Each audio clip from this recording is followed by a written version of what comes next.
All right. Welcome, Toddcasters, to the Toddcast Sports Podcast. Voice and Bowie Nearby Jr. and Omar Williams. We are one short today. It's all good. Denise Obi, she's taking the evening / day, afternoon, whatever time you want to call it, off on this one. She'll be back on our next episode. But for tonight, we got myself and O talking sports from the fans' perspective. Once again, Toddcast Sports every 2 weeks on Monday or Tuesday, 9 p.m. live. You can also catch all replays on our YouTube channel, Toddcast Sports. Tell your friends, like and share channel, and let's talk some sports. There's some things to talk about. So we got NFL news, we got NBA news. We also have some baseball news too as well, and a few other things we're going to talk about. So let's jump right in and let's talk a little NFL news. You guys know that I am a Bengals fan, and last time we talked about Trey Hendrickson, who was going through at that time he was a free agent, and at that time we talked about him possibly going to the Dallas Cowboys or the Raiders. Dallas being the best place to go to get paid. The Raiders just not a good look.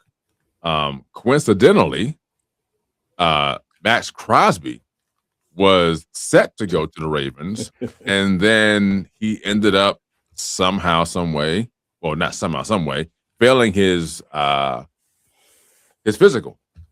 And so it was almost not a surprise, but at the same time, it's like, well, it is Max Crosby, right? So the Ravens then end up passing on Max Crosby and then went out and got Trey Hendrickson.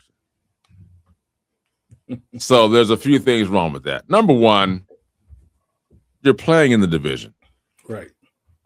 You get to play against Joe Burrow and the Bengals twice a year.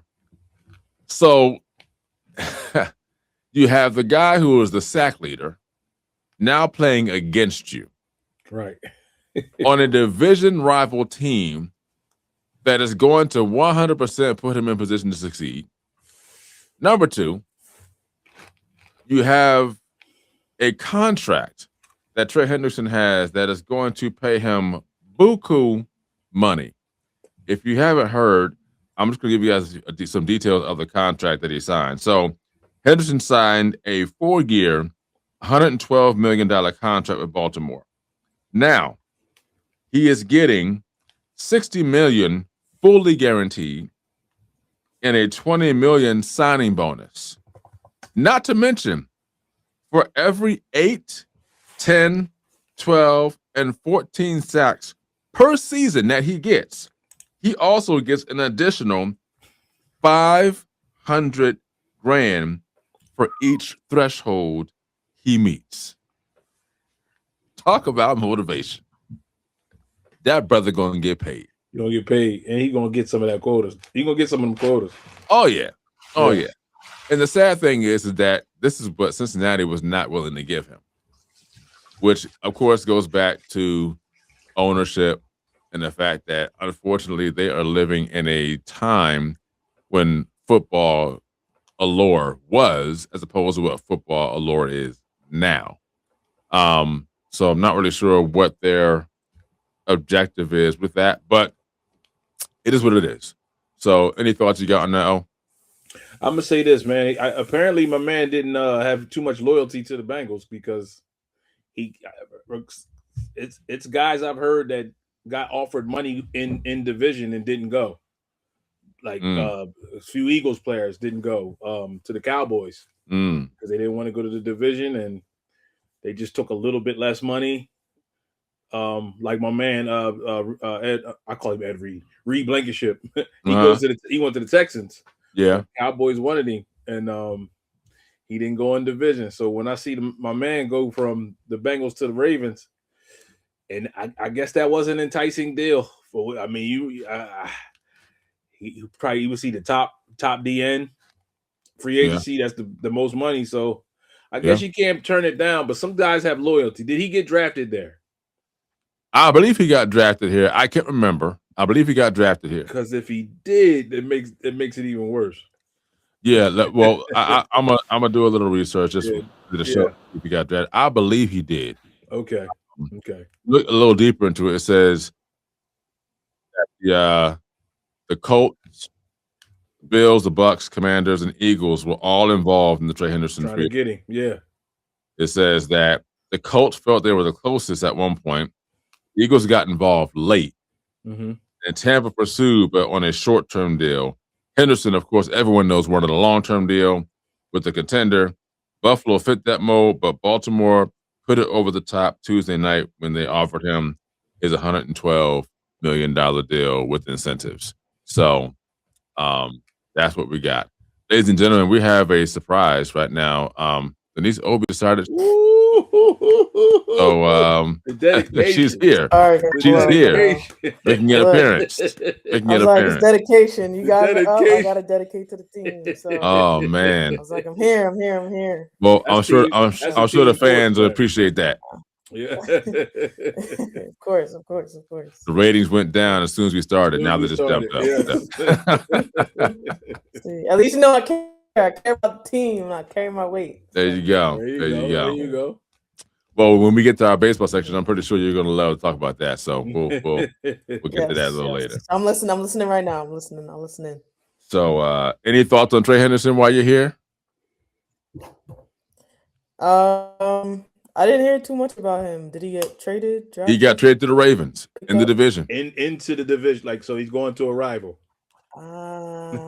So was this because they messed up with Max Crosby because he failed his So here's the thing. So technically they were, based on the reports, they were going after both players.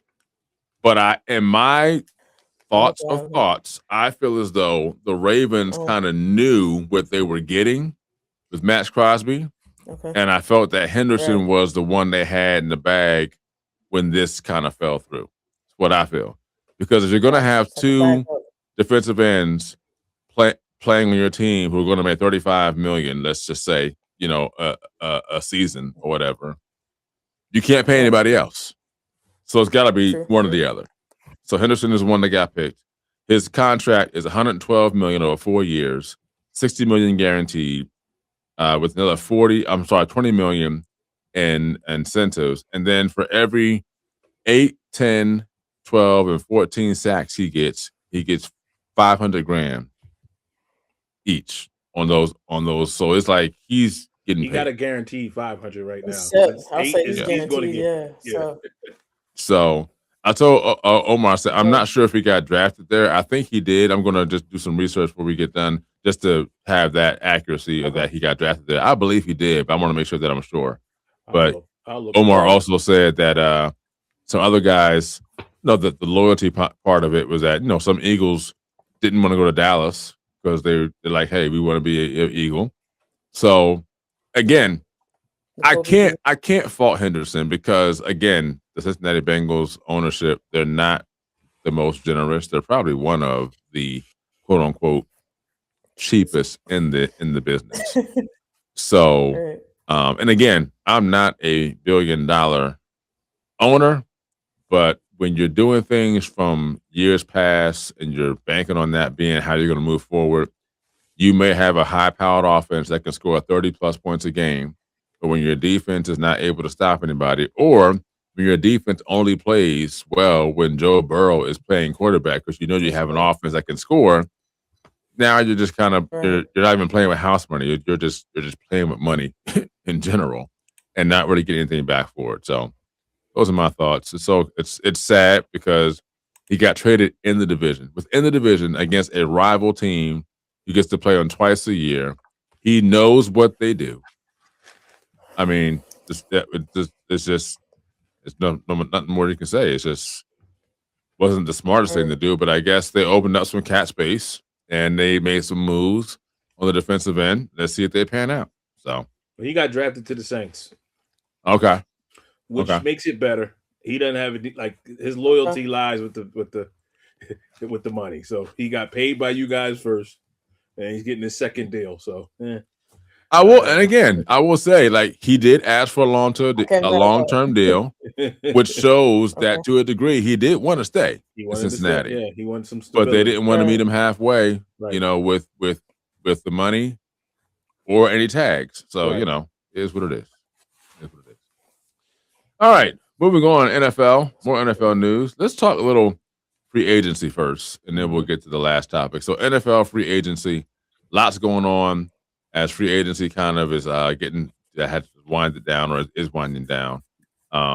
This is the topic that Omar brought up, so I'll let you kind of lead this one, brother. Yeah, so just some notable things from free agency.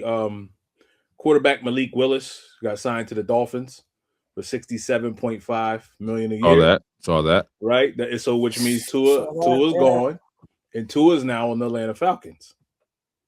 Okay. Yep. Kyler Murray is now on the Minnesota Vikings. Yep. So a lot of so a couple notable trades. DJ Moore is now a Buffalo Bill. Minka Fitzpatrick is now traded to the Jets. Michael Pittman, the tight end from the Atlanta Falcons, is now a Steeler. And Rashawn Gary's been traded to the Cowboys. Some more big signings. We got your guy, right?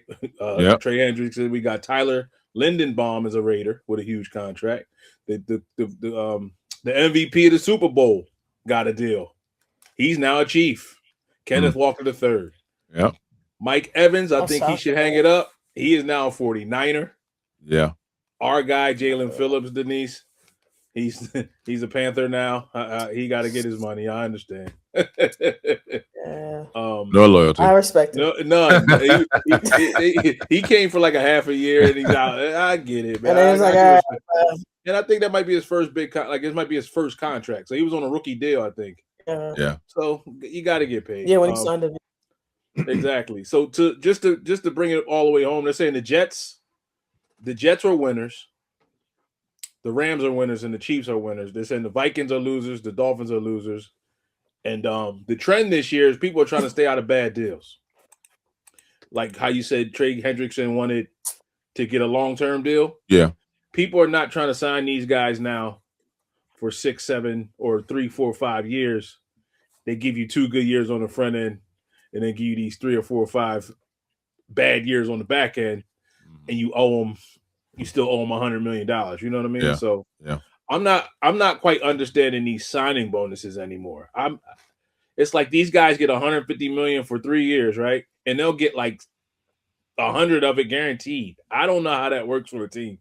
Like I don't know how that benefits the ownership. I don't know. But I guess it's competitive, and to get a guy like Trey to come.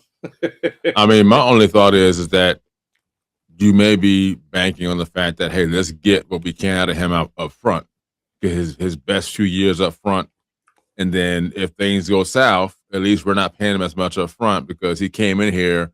Because this is like, you get a shiny new toy, you want to play with it. That's true. So now it's like, hey man, like first of all, he wanted to leave where he was, and if he didn't want to leave, he wanted more money. Let's give him what he wants, and then see what he gives us in the first 2 or 3 years. And in fact, by the time we hit year 4 or 5 or whatever it is, at least we're not overpaying him, for the long term. That's just my guess. But again, like, I don't know. I'm not one for, guaranteed money. I get that. But I'm not one to just give you entitled money or, right. Or wasteful money. You know what I mean? When I can build a team, with more money at my disposal rather than putting it all into 2 or 3 guys. I think Jerry Jones found that out the hard way this year by what he did. But again, Jerry Jones, he's just not necessarily about the W's. He's about the business of making money. And he's doing a very good job of that. So I think the 1-year deals, I'm a fan of the 1-year deals. I think they benefit. What'd you say? Howie Rosen. Exactly. Did a lot of 1-year deals. It benefits the player and the team, because if the player balls out for a year, he ends up getting a 2-3 year for a lot of money. If he doesn't work out, we wash our hands, move on, get the next big guy in here for a year. So I kind of like it. it works out, but again, I'm not a fan of the long term. A lot of guaranteed. I just think you end up holding the bag, and I think a lot of quarterbacks get paid too soon. I won't name any names, but few 100%. quarterbacks, 100%.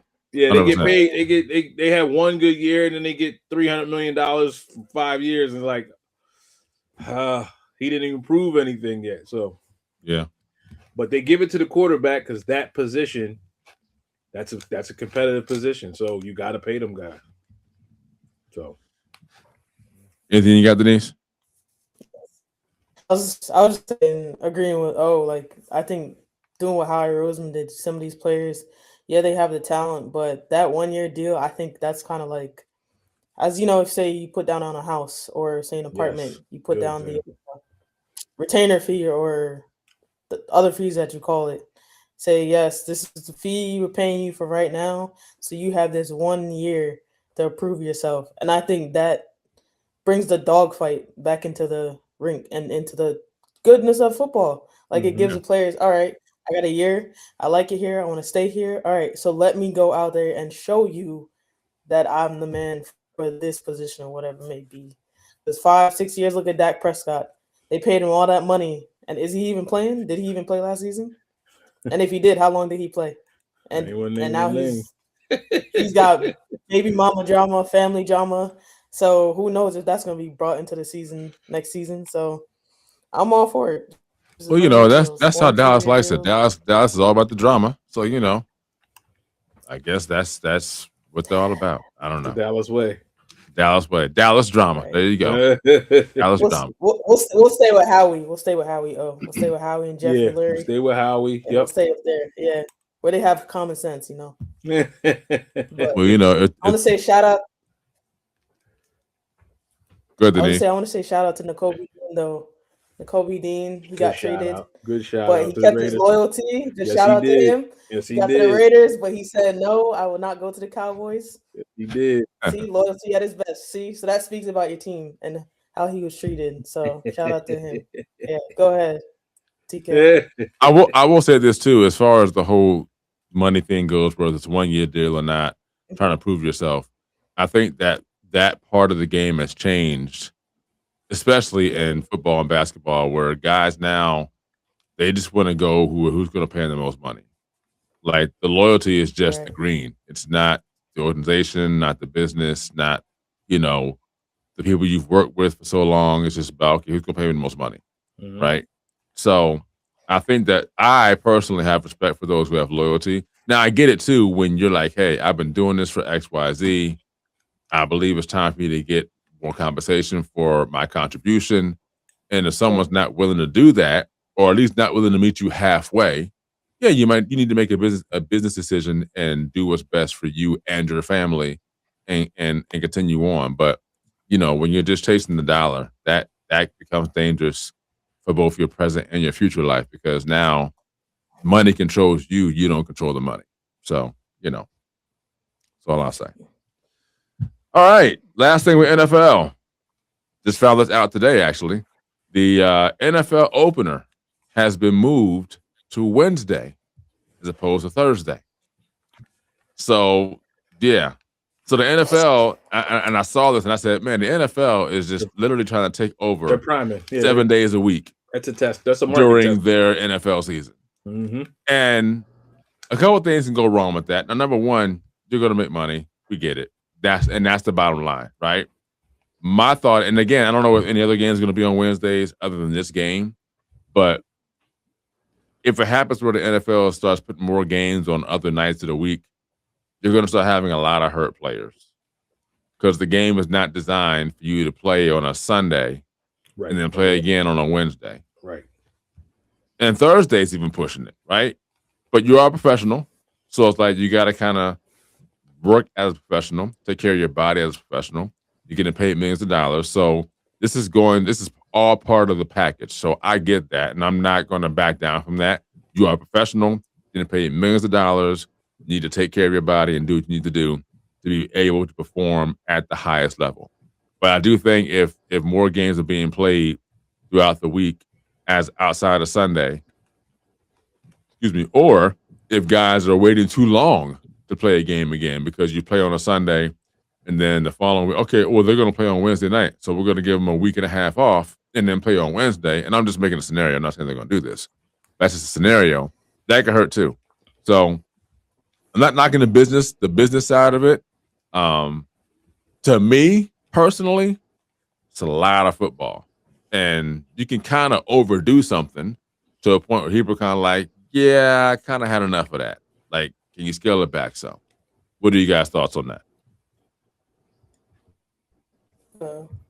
Okay. My thought, this is just market research. I think they're doing live market research. They're going to put this game on Wednesday night, home opener or not home or season opener.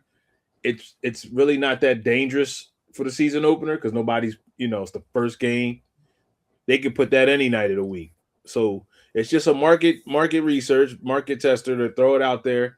It's going to be packed though. They're going to get it's like a self-fulfilling prophecy. It's the first game of the season. Everybody can't wait for it. You can put that on a Tuesday night. The numbers are going to be the numbers, right? So what will happen is they'll justify.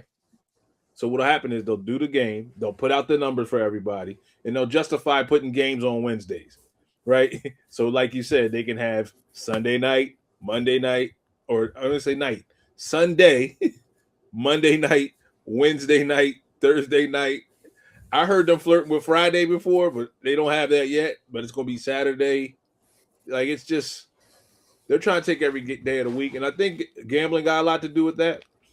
I just think so many people gamble now that they'll tune into anything at this point. Any night of the week, we got to punch these tickets in for this money. So I think, I'm not a fan of it. I like Sundays, Mondays, and Thursdays, and maybe that's because I'm already like prepped for that. Like that's in my wheelhouse, so to speak. Right. But Wednesday is not a part of the plans, brother. I don't have a Wednesday to give the NFL unless the Eagles are playing. See, they got me already. They got you already. Hook them. They got me already. I have to watch, right? Right. I hear you. I gotta watch. So yeah, Denise? I'm not a fan. Yeah, I agree with it's oversaturating the market. And I mean, yeah, you'll get your fans and everything. So I think it's okay you have Wednesday night. But at the same time, I think it kind of loses the structure of having something to look forward to on the weekends. Like when it's football season, when I come home from work, I necessarily don't want to watch football. Like I want to just watch something where I don't have to focus on yelling at the team because I already yelled at work 100 times because John in the copy room didn't do something right. And then I don't have to go yell at Jaylen Hurts for doing something wrong. So it's kind of like given that space of time to have it on Sundays was better. But I mean, having the season opener on a Wednesday may not be bad. Probably, like you said, for gambling purposes, because they say, hey, Wednesday night, the middle of the week, they might have more people drinking and get them spend more money. And they can get back what they don't even know what they're doing. Get back what they lost from having the Sunday games. I think just to add on to that, I think it's what they're doing now is where they're doing more overseas games. So now we have games in Mexico, we have games in London, we have games in Brazil. So it's now all these other countries. And so that's where I'm like, we're doing a little too much too fast. Yeah. Too much too fast. And I don't think it's going to make productivity, it can drop. So we'll see. But yeah, because the Thursday night game is going to be across seas. So right. I don't know what they said about the Wednesday night game. Hold on. Let me just look at the article real quick. I just kind of pulled it up. So let me see here. It says here, some small NFL TV news. The first game of the regular season will be on Wednesday night on NBC versus the usual Thursday. The Melbourne game will be on Thursday. So the Melbourne will be Thursday night's game. NFL can't do a Friday game this year on opening week, hence the tweaks. So they were trying to do Friday. I guess Friday wasn't available since now for whatever reason. So I guess Friday is still on the table for the future. Don't know what that looks like, but yeah. So the schedule, I don't think the schedule's out yet, and it's probably not out yet. But they have, like I said, putting schedule together for the opening week. Like it says here, while the NFL played on a Wednesday in 2024, when Christmas was on a hump day, this will be the first time since 2012 that the league has started the year on a Wednesday. That year, the NFL moved the first game of the year one day earlier to avoid playing it at the same time President Barack Obama delivered a primetime address to the Democratic National Convention. So my thing is this: I don't mind personally. I don't mind games on Saturdays, as long as it's games on Saturdays are towards the end of the season when college football is wrapping up or college football is getting kind of spread out because of bowl games. Like, don't impede on the college football game. That's my thing, right? So as long as they stay away from Saturday, like, do what you want. Like, it's your league. You run your thing. Do your thing. Do what you want. My thing is, if you become a 6-day-a-week football league, stay away from Saturday. That's all I'm saying. Stay away from Saturday, man. Let the college football have their Saturdays. Because then, too, you got some college games that are on during the week as well. Thursday football. Yeah, Friday. Maybe a Wednesday, a Thursday, or a Friday, right? Yeah. It's very rare you have a college game on a Sunday unless it's towards the end of the season and they're kind of wrapping up like their Big Ten, ACC, SEC, championship games for the week going into, the college football playoff. So, what you got, Denise? Go ahead. I just have one last thought. I think this is also a plot for them because you know how they have all these big like stadiums and venues and arenas. So they're like, hey, we're not using this during the week. We have concerts maybe like Monday night, Tuesday night, games Sundays, Thursdays. So I think this could probably be another like way for them to bring more revenue to like maintain the stadium because they need. All right, we can't just maintain this on a 2 nights a week. So all right, Wednesday night. Let's add another game because we care about the fans, but we really need to pay the lights, pay the employees, pay the staff, pay the bills. So that was my final thought that came to me as you were talking. Okay. I mean, it's a thought. You never know. Especially the teams now that are getting these new stadiums. Like Buffalo's getting a new stadium. SoFi is fairly new. So all these new stadiums that are going up, I guess that could be something to think about. So you never know. This is why Denise is here. This is why the ratings went down before she came on. So now they're back up. So. All right, enough NFL news. Let's go to the NBA. We got a few things in NBA. We don't barely talk NBA because sometimes NBA is just not as exciting as it used to be. But we had some excitement this past week or a week and a half. Number one, let's talk about Jaylen Brown getting ejected in his game.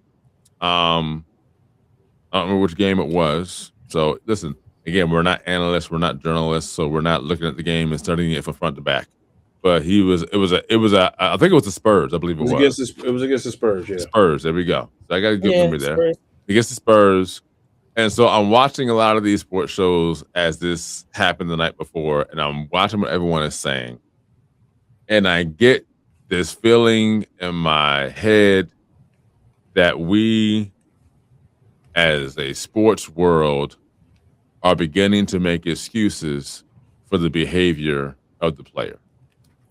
Now, here's the thing. The referee might have missed the foul that happened on Jaylen Brown.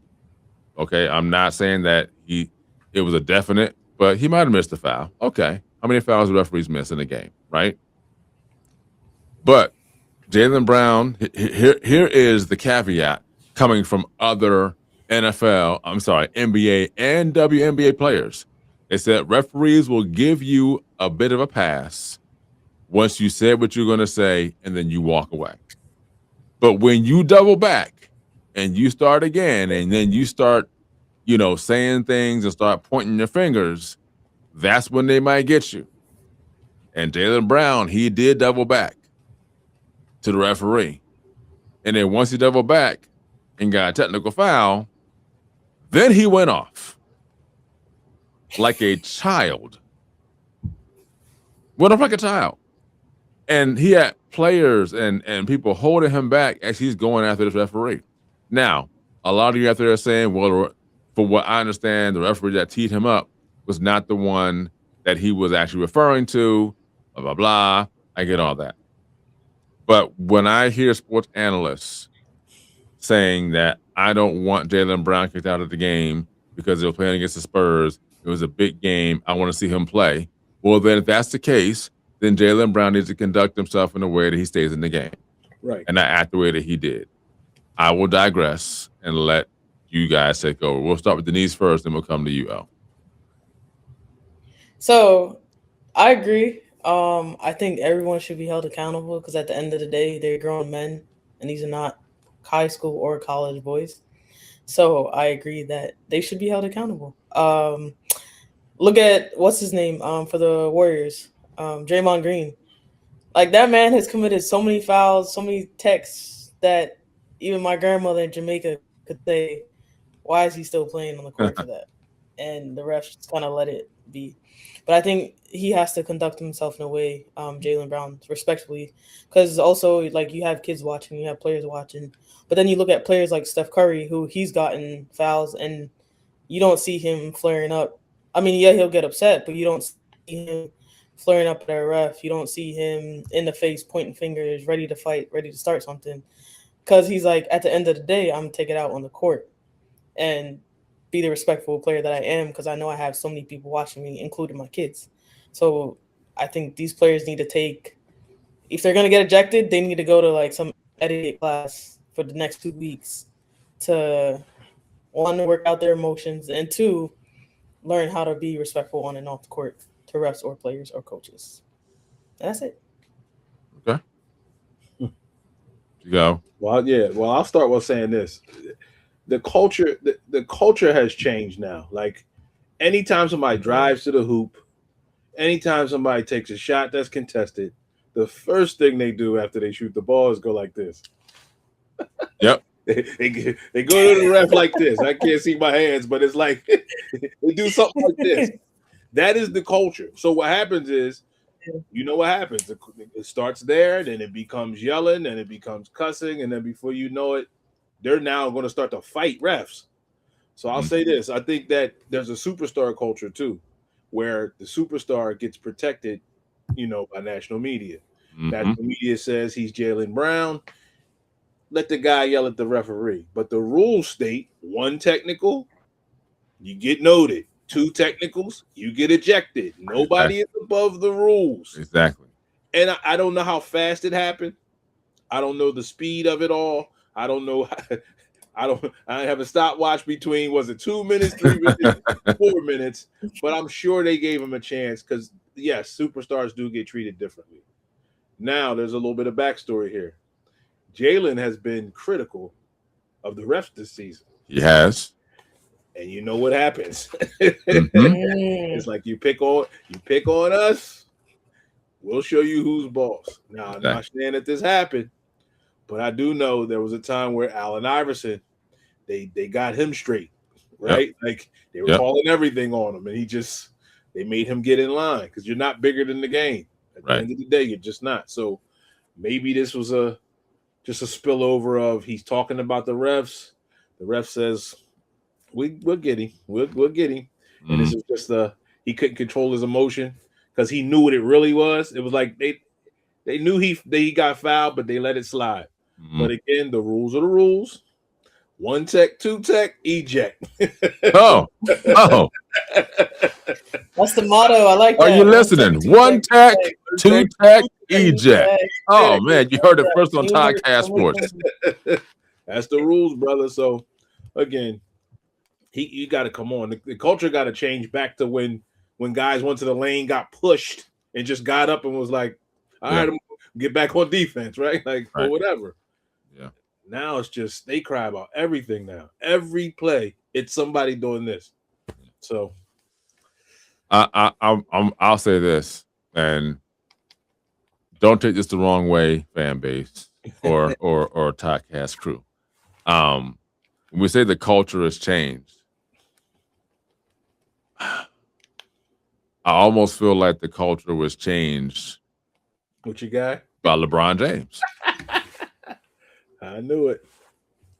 So let me explain, and you guys you can just throw whatever you want to throw at me when I'm done, right?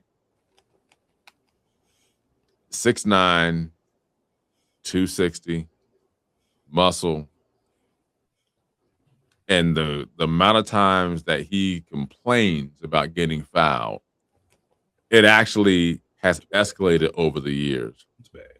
Where there have been plenty of times in a game LeBron James should have been ejected because he went on and on and on. And not only is he making his quote unquote point, but he is like in the referee's face and he is yelling and screaming at them and pointing at them.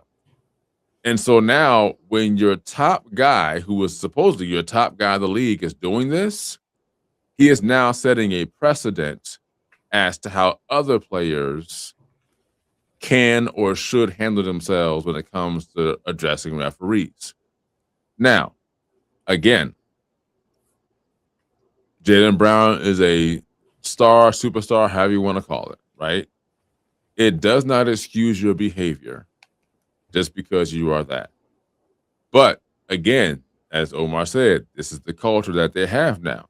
And so every generation had their culture, originator who kind of changed things, And so I think with this here, I'm not going to blame LeBron James, but when you are the face of the league and you're doing this on a regular basis, there is some responsibility, I believe, that he has to go along with this.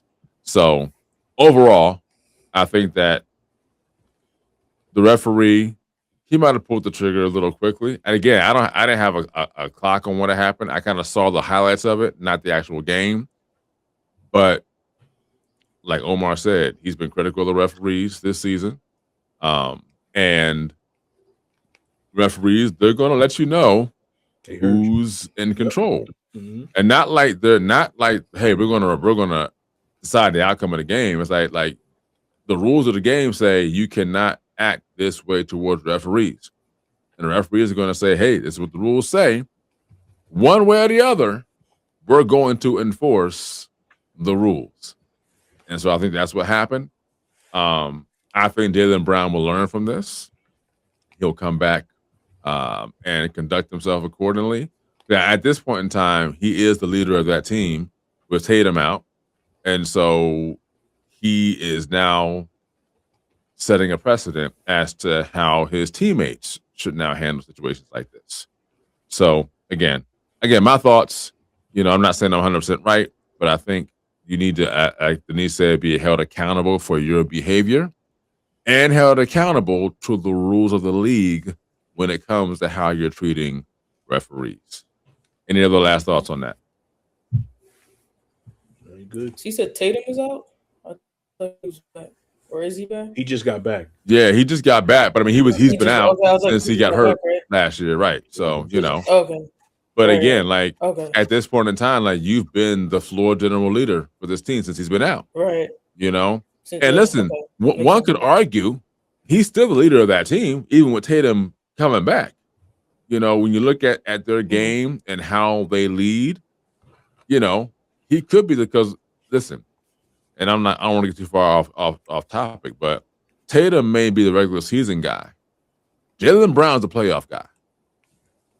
So, that's all I'm saying. Anything else? Good. All right. 83-point game. Bam, out of bio. A lot of thoughts out there on this. I'm gonna let Denise go first on this one, and then we'll kind of roll out. So I will say this just to set it up. Bam Adebayo had an 83-point game against the Washington Wizards of all people. Congrats to him. All right, 83 points against the Washington Wizards. Almost immediate hate came from this 83-point game for a number of reasons, from players, from coaches, from organizations, from fan bases. And so I have my thoughts, but I'm going to let Denise go first, and then we'll go and then I'll come in last.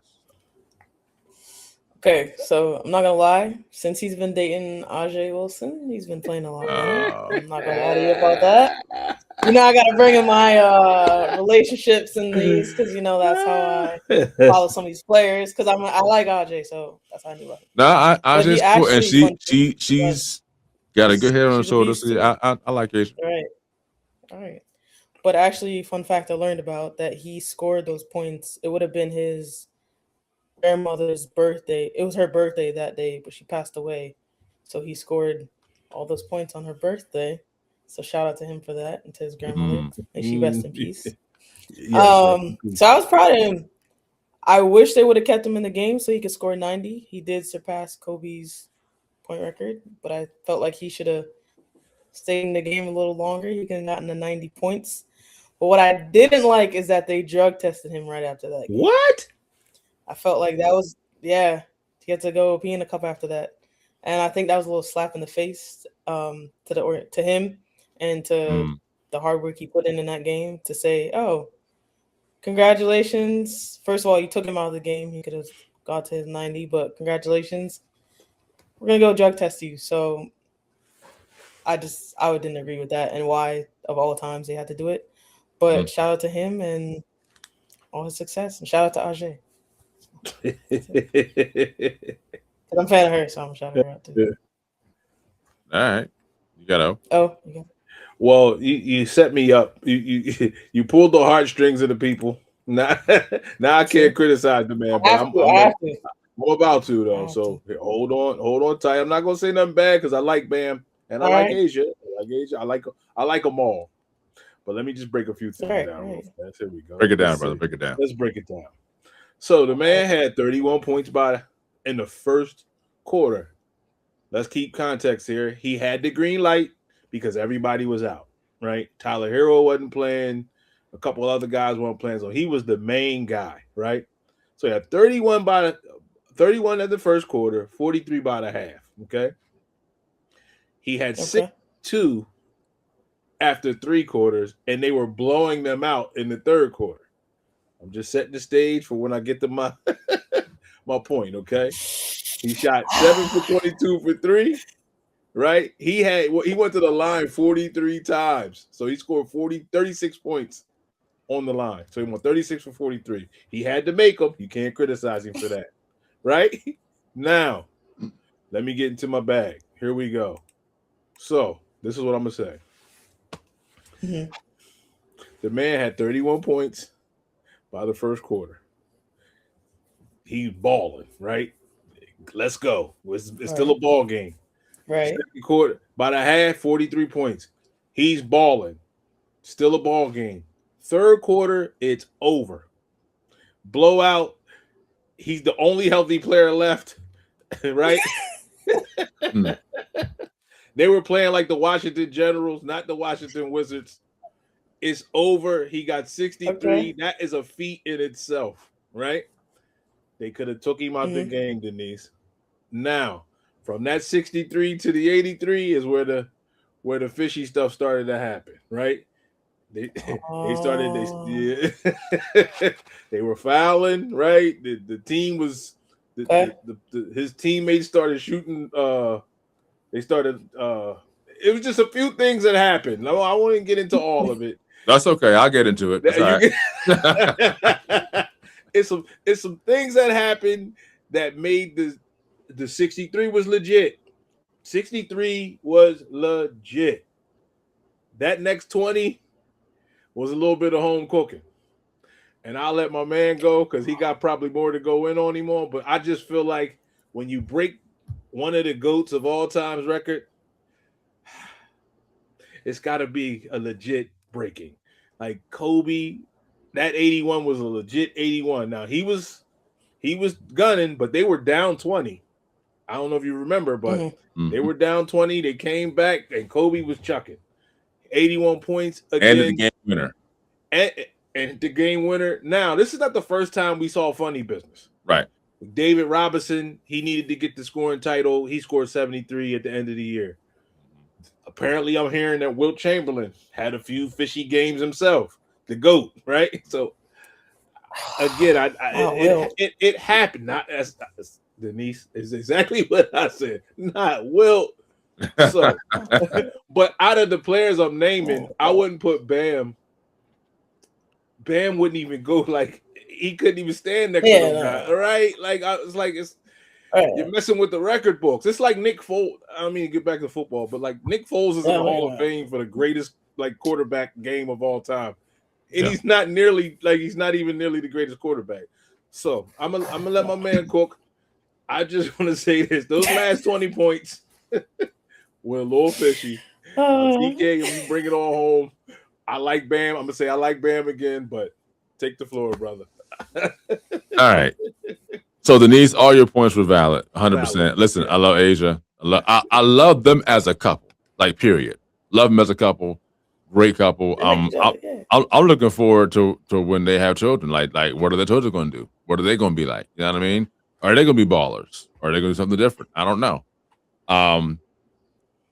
Like O said, 63 was legit. And the 31 was kind of like, man, 31 by the first quarter. Like, goodness, what's going on? And then you start getting to the stats, and you're like, then you watch. And the funny thing is, and who was it? Oh my gosh, from the Nets, he's got a podcast. Ballhead. Yes. I'll his name. I think it's Jeffries. Is Jeffries? You got it. You got it. Play for Arizona. Yeah. You got it. Has a podcast, and like him too. The thing he said he was talking about the game. He said you cannot criticize the fourth quarter of that game and neglect the first three and say that Bam's 83 was not legit. I disagree with him on that. Yeah, I don't agree with that. Because, and here's the thing, I'm not criticizing Bam at all. I'm criticizing the organization for what they allowed to happen. Yes. If you watch that game, they are literally doing everything they can to get him to 82 points to pass Kobe, right? They're shooting shots, they're missing free throws on purpose. They're fouling on purpose. You're up. You are blowing Washington out for water, and you're doing this. So it's like it got tainted by what happened in the fourth quarter. 63 at the end of the third, you're blowing them out, take them out, let them sit down. Now, let's say Washington gets within 15 points. All right, put them back in the game. Hey, let's just solidify the win, get out of here, right? But you were already blowing them out the water. Then my next thing is 43 free throws. Yeah. You made 36 of them. Now, here's the thing, too.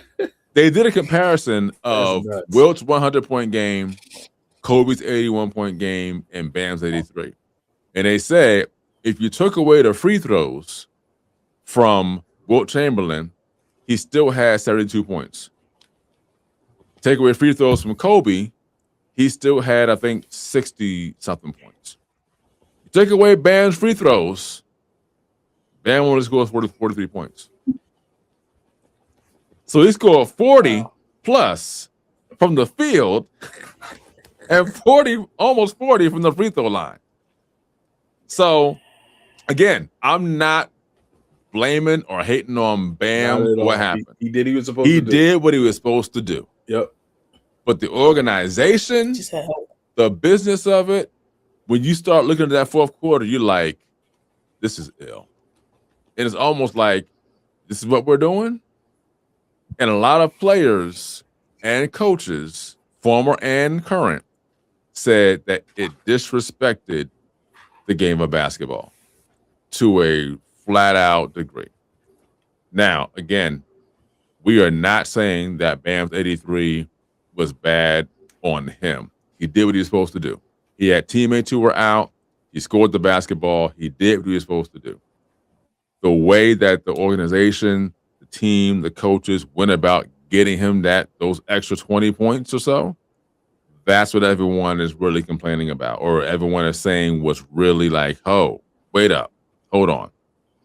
Like, y'all are actively trying to make this happen. And you're doing things. It looked as though they were losing and they were fouling to try and get the ball back. And it's like, y'all are up by like 30. Making a mockery. What are you doing? Yeah. So that's where the criticism is coming in at. And so I want to make it clear to everyone out there, in case you don't know what this is about, is that it's not on Bam, it's on the organization for what happened. So everything you said, Denise, legit, Asia Wilson, all that stuff. Grandma. But to give you some of that context, it's like when you watch that game, you kind of like, oh, this is not right. This is not right at all. So that's kind of where we're coming from with it. So I understand. You know, makes sense. So and let me add this, TK. Go ahead. They did a top 10 legitimate top scorers. Like, so what I mean, so so out of the top 10 all time like high scoring games, they ranked them in legitimacy, right? Mm-hmm. So the number one, the most legitimate top scoring game was like Luka Doncic with like 70 something points. They said that, and what they mean by like legitimate, it was within the flow from start to finish. Right. So he got 70 something points from start to finish within the flow of the game. They didn't try to get him the points. It was just in the flow of the game. He was number one. Kobe was number two with his 81-point game. Bam on the top 10 list. Take a wild guess where he was. Number 10? Not at all. 10. Oh, really? Wilt was 10. Really? He was 8. What? They say Wilt got a couple games that was fishy too. So I believe it. Yeah. You know, Wilt was so dominant in his early part of his career. Yeah. He was Shaq, but he was tall, lanky, and he had skill. But it was like he couldn't be stopped. Like he towered over everybody else. Right. You know, Shaq, he had guys in the league that were as tall as him, but nobody was as strong or as big as him. Right. And Shaq became that. Shaq first came into the league. Shaq was like Dwight Howard. Yeah. Like Shaq could move quick, he could dribble.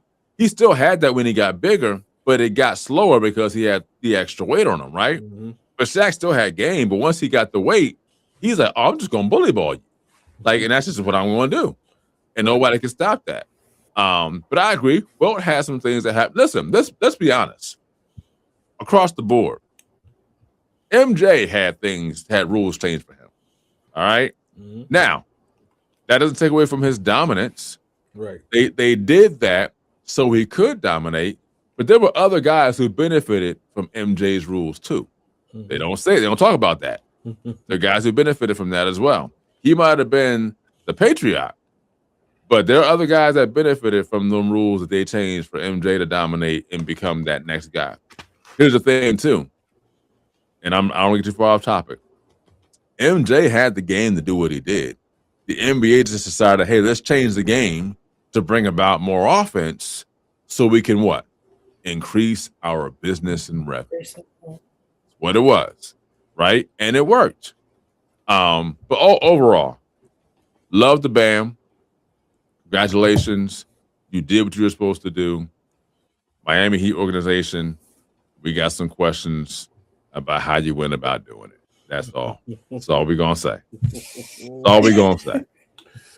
All right. That's it for NBA. Real quick, March Madness, Bracketology. It is here. And I'm going to tell y'all right now, I've already filled out about 10 brackets to see how things go. So I did these aren't promotions, so I'm not promoting any organization, any TV channel, network. But I did CBS, I did ESPN, and I did the actual March Madness app as well. So we'll see what happens. I did some things that were a little unorthodox, but did it on purpose because I'm like, hey, let's just see what happens if I pick, a number 12 team to go to the Final Four. Let's see what happens. I don't know. They could get there. I don't know. So I'm excited. Both women and men's brackets are available. The brackets do close, and I think in about 24 hours, because the first games are on the 19th. So if you want to put your brackets in, do them before tomorrow ends, because if not, you will not be able to get a bracket done because all brackets are going to close. With that said, Omar, you kind of brought this up, so what do you want to kind of drop in on everybody? No, I just want to let everybody know, just as we go into it, the number one teams is Duke, Michigan, Arizona, and Florida. They've been pretty much the guys all year. Teams to watch out for this year would be UConn, Houston, Kansas, and Purdue. Right. So and some upsets. So before you fill out these brackets, I'm gonna give you some teams you can get some upsets. I got Villanova, Utah State, and St. Louis. Ooh, you said Utah State. Utah State. St. John's plays Utah State. Yeah. Friday. Listen, we got a good old Villanova. I was happy for St. John's, but yeah. I'm listening. No, go ahead. No, I was going to ask Denise, did St. John's, they didn't win their tournament, though? No, they did. Oh, they did. won. They did. They beat UConn. They beat UConn. Yeah. I said that in the chat. Don't worry. I said that in the chat. I was like, all right. And they didn't just beat them. But they dominated them. Did they? Yeah. They dominated. Okay. Yeah. Okay. Took their chest out and everything. Okay. So but yeah. I'm listening. No, go ahead. No, I'll just say that's pretty much it. Look out for those teams. They say 5 usually loses to 12, right? Like you said, if you're 12 seed, you had a bracket were you picking a 12 seed to win it all, TK? I picked out a few for 12, not to win it all, but just to get to, like Elite 8, something like that. You know what I mean? Okay. I got a surprise in there. Like, now this is not a 12 team, but I think that a team to look out for is Iowa State. Okay. Iowa State, look out for Iowa State. Arkansas is another one. Look out for. John Calipari has Arkansas playing really well. I'm not sure how far they'll get, but look out for that team. And then I'm going to say another team that I think you should look out for. I'm not sure how far they'll get. I think they might be able to get past the first 2 rounds. Is Hawaii. So that's okay.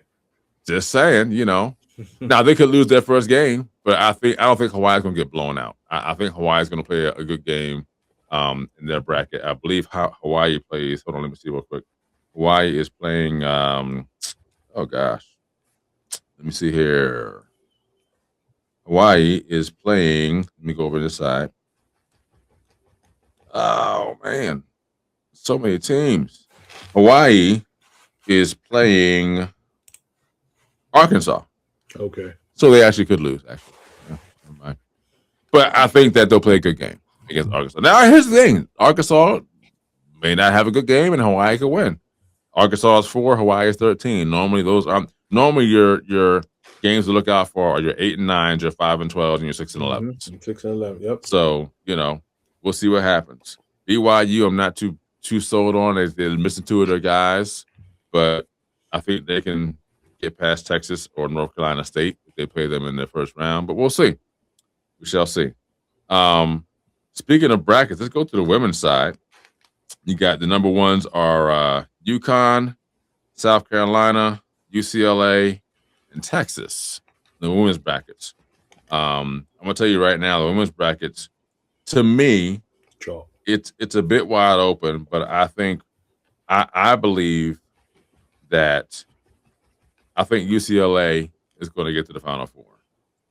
I believe South Carolina can get to the Final Four.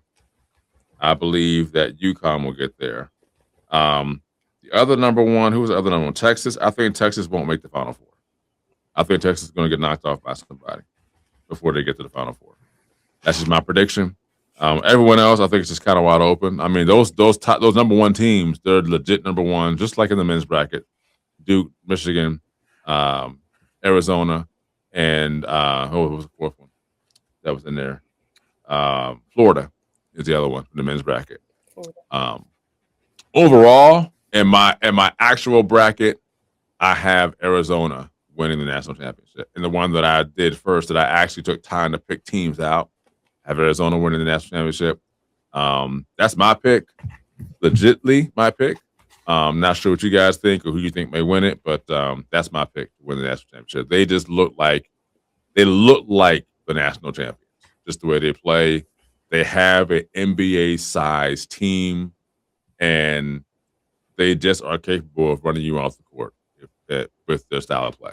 So, any other predictions or anything on bracketology before we move on to our last topic of the day? All right, that went quick. Okay. We have a lot more to talk about once things get rolling, so don't worry. We have a lot more to talk about. Last topic is World Baseball Classic. That's been going on, and I got a little info on that, but I'm pretty sure Denise has a ton of info on that, and Omar as well. So you guys have the floor on this. I will say this. The one thing that caught my eye was when the manager of the USA team said they already had their ticket punched, and they didn't. And he misspoke on that when he said it. And they had to play, I believe it was Puerto Rico. And I think they lost. And it was kind of like, oh, we're not in yet. And we might actually be on the way out. And I was like, you're the manager. And you don't know that your team has not yet punched their ticket for, I'm like, yeah. Okay. Anyway, Denise, you got it. So, like you said, USA, we speak too soon. As a country, you can see we speak too soon on a lot of stuff, and we're just going to leave that part right there. She said, as a country, we speak too soon. Yes, our leaders. But last night, it was a big night. Semifinals, we had USA versus the DR. Me personally, I had the DR taking it all. No shout out to Team USA, but the DR, they were on fire. I mean, we had heavyweights like Juan Soto from the Mets, Fernando Tatis from the Padres. We had Vladdy from the Toronto Blue Jays killing it on the court, on the field. I was gonna say court, on the field, but they kind of fell short in this game versus USA. It was a 2-1 game on Sunday. USA, it was in USA's favor, even though a lot of people are in speculation about that last call by the umpire. That honestly, I thought it should have been a ball, but it was a strike, which is what cost them the game. And sadly, but not sadly, USA took that. So now, right now, we have USA versus Venezuela. This is the final game. It is actually the bottom of the 7th. And guess who's up right now? Venezuela. Venezuela is up 2-0, bottom of the 7th. So it's the final game. Yes, this is it. It's either one or the other. So my guys, Gleyber Torres, William Ibrua, and Ronald Acuna. Shout out to them. They've been having a great season in the MLB last season and now. So if they win it, I'm a big Aaron Judge fan, but if Venezuela wins it, I can't even be mad at them because they've been working their butt off this past season and this season to get to where they are now. So we'll see. What about? Gotcha. Anything you got? No. So real quick, who's in it again? It's Venice. Who's in this final game? DR. So it's no. It's USA. No, USA versus USA versus Venezuela. This is it. This is the final. And Venezuela is up 2-0 right now. Bottom of the 7th. 2-0. Yep. Yeah. Okay. Bottom of the 7th. Yeah, well, I mean, you pretty much did a great job of explaining like what you gave up the current events. I'll just piggyback and just say, like, for people who don't know what the World Baseball Classic is, it's like a round robin tournament where it's like 3 or 4 pools: Pool A, Pool B, Pool C, and Pool D, and they pull all these players from all like these different countries, like Venezuela, Dominican Republic, Israel. I know Israel had a team, right? The Netherlands has a team. China has a team. But the best teams are the ones that are the good MLB players, like Japan, USA, Dominican Republic, Venezuela. And I'm not sure what the numbers say, but I'm sure the same teams win probably every year. Like Japan won it last year, and they were pretty good this year, right? The DR probably has won it before, and now you got Venezuela and the USA. Venezuela's probably going to take it because I guess they got the bats. You know what I mean? So I don't know the players' names like you guys know them, or like you know them, Denise. Denise knows them. Yes, she knows the names, man. Baseball's where it's at sometimes. You know the names. But a surprise team this year was Italy. They said Italy had a little bit of a showing, and I don't know now one Italian player. Yeah. They had a nice little showing in the World Baseball Classic, but I don't know one Italian player that's not American, I should say, or maybe they, you know how guys play here and then maybe go to their home country. I don't know how that goes, but maybe that's happened. So that's all I got. I will say this: I've watched a few games, not all the way through, but a few games. I do. They have been actually pretty exciting, to be honest. Mm-hmm. I actually like the World Baseball Classic because it's like the whole world. It's not just America, right? And it's like it's the whole world, like legitly the whole world. The whole world. Yep. You know what I mean? And so I do want to go back to the game where it was DR and USA this past Sunday, and that pitch. Mm-hmm. So that was talked about all day Monday, right? And so I saw the pitch. It was a strike. It was like the ball went over the plate. And listen. Here are the rules of baseball. I'm listening. If the ball goes over the plate in the corner, center, or whatever, it is a strike. No matter how low it goes, it's a strike. Now, if the ball hit the ground, that'd have been a ball. But the ball went over the plate. It was in the strike zone. And in my own opinion, you're trying to win a game. And that ball if you swing and you miss, okay. But when you're trying to win, you got a guy on third base, take a swing, man. Take a swing. If you get a ground ball, that's a run coming in. The odds are 50-50. You hit the ball, it's grounded out, game's over. You hit the ball, a base hit, well, now you got another chance to try you got a chance to try and win it. Now you're tied 2-2. If you swing and you miss, okay, you gave it your best shot. But to sit there and watch the ball come over the plate and not swing, come on, man. Come on. Now, if the ball had been inside left or right more, they could argue it. That thing went straight over the plate, straight over it in the strike zone. So I can't really argue too much on that. And that's not because it was USA. If it was DR pitching it and USA was at the plate, I'm like, that's a strike. Like, it went over the plate. So I can't argue that. And listen, I'm sorry to bust anyone's bubble, but I guess they had to find something to talk about, I guess. But I mean, it's clearly, in my view, was a strike. So, just saying. Denise doesn't like it. No, I don't want it. No, listen, we won. That's all I wanted was us winning because the real season starts in a couple of weeks. So, I'm fine with that. They might not win tonight, so we'll see. See what happens. And I'll be at opening day if you're there. What's that? I'll be at opening day this next Thursday. Oh, with the Phillies? Yeah, I'll be there. Oh, okay. All right. I will be down there. Oh. It's not like that this year, Denise? Well, she's not a Phillies fan. Oh, wait, hold on. No, that's right. You're a Yankees fan, right? It's just Eagles. Everything else is back. Oh, okay. All right. Yeah. Okay. Well, tell Aaron Judge he needs to step his game up tonight for them to win. So, anyway, that's our show for today. We'll be back in 2 weeks. Again, Toddcast Sports every 2 weeks on Monday or Tuesday, 9 p.m. You can catch us live, get the replays on our YouTube channel, subscribe, tell people about us, come join the conversation. We got a lot to talk about. Be back in 2 weeks. We'll have a lot to talk about for March Madness by that time, both women and men's. Baseball will kind of be in swing. And then I guess when June gets here, we're talking about World Cup in June, correct? World Cup in June. And eventually we'll probably talk some tennis and see what's going on there. Where tennis kind of gets itself warmed up again and kind of go from there. And then eventually, probably over the summertime, we'll kind of talk about some sports you guys don't know about. This is a slight plug right here is the Ocho. If you go to the Ocho over the summertime, the Ocho has a number of sports things that you have never seen before. Check that out. We'll talk about a few of those over the summer. The one that I found recently was roof ball. Talked about that in our last show. Roof ball's horrible.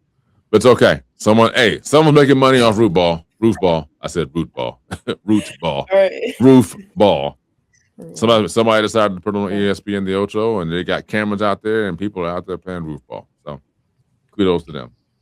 Anyway, thanks for joining us. Have a great rest of your week. We'll see you guys in 2 weeks. Until then, have a great time doing positive things, great things, watch some sports, and then come here and talk with us and hear what we got to say about it from the fans' perspective, because we talk from the fans' perspective, because that's what we do. All right. We holla. See ya. Peace.